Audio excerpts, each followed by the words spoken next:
Good morning. It is Amanda with Violet Ways blog here.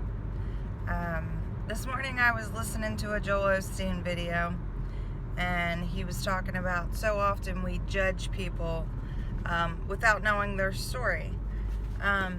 So I wonder, I think we're all judged, but I do tend to wonder who has judged me and not known my story, or watched my videos, or read my blogs. So I wanted to give all of my followers a chance to reach out to me and tell me their story, because I think that is what makes us who we are.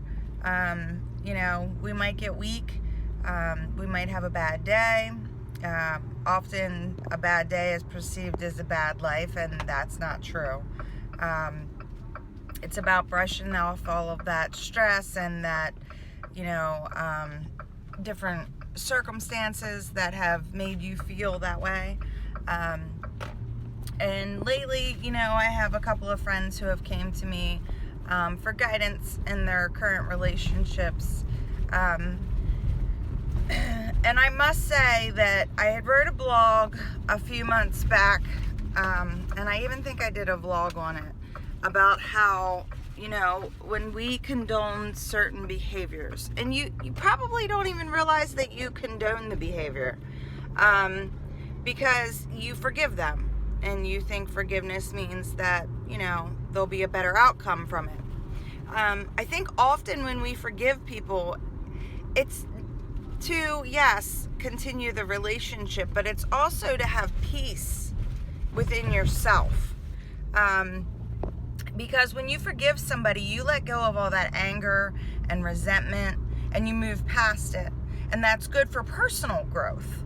However, I think that some people look at it like you don't mind the behavior that was thrown at you. Say you are with an abuser, and the first time they hit you, you say to them, it's okay, you had a bad day, or, you grew up around violence, or it's okay.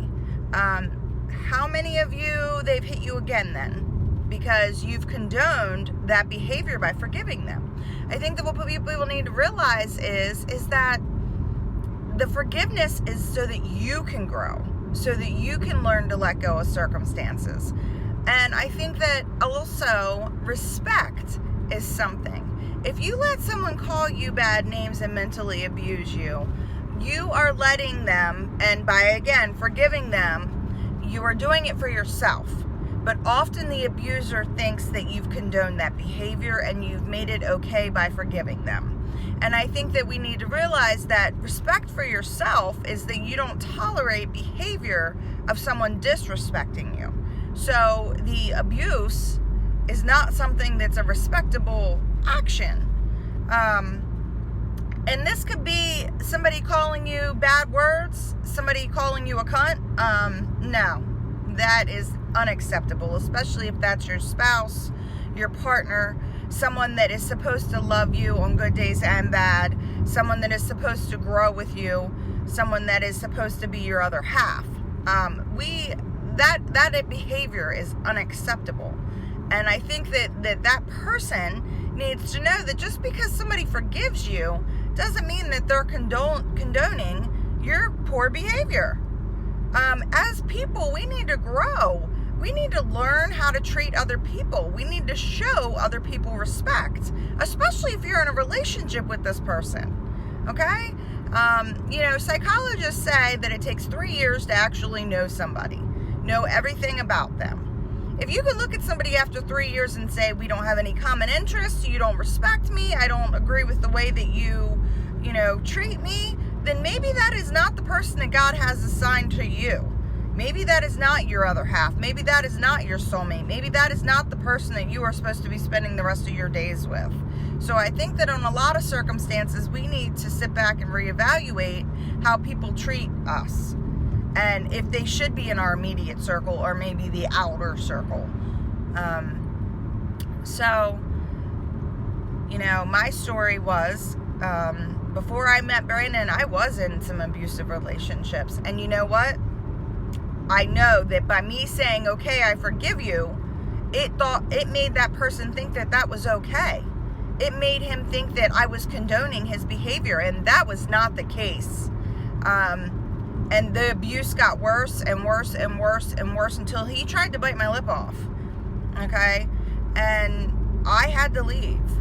That as soon as that happened that day, I said, nope, no more. He came to me probably 2 more times, and I said no. I mean, we are ultimately in control of our life and on how we let people treat us. And, you know, if you have children, do you want your child being in a relationship like that? That is a great way to decide of whether this person that you're with is marriage material, or if it's something that you would, you know, if you would want it for your child. Because I sure can say that I've been in some relationships that I would be horribly mad and upset if my daughter was in. But then I found Brandon, and he was the highlight of my world. He was my other half. And now I am in this world, unfortunately, without him. And I think about him and pray to him every day. And I'm learning how to live this life without my other half.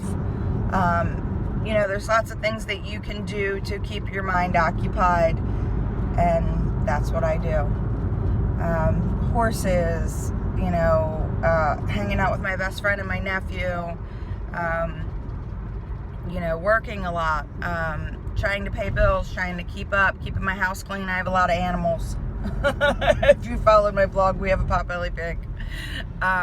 So, you know, occupying time and knowing self-worth will keep you out of those abusive relationships. And if they don't, remember, ultimately, put you and God and your family first.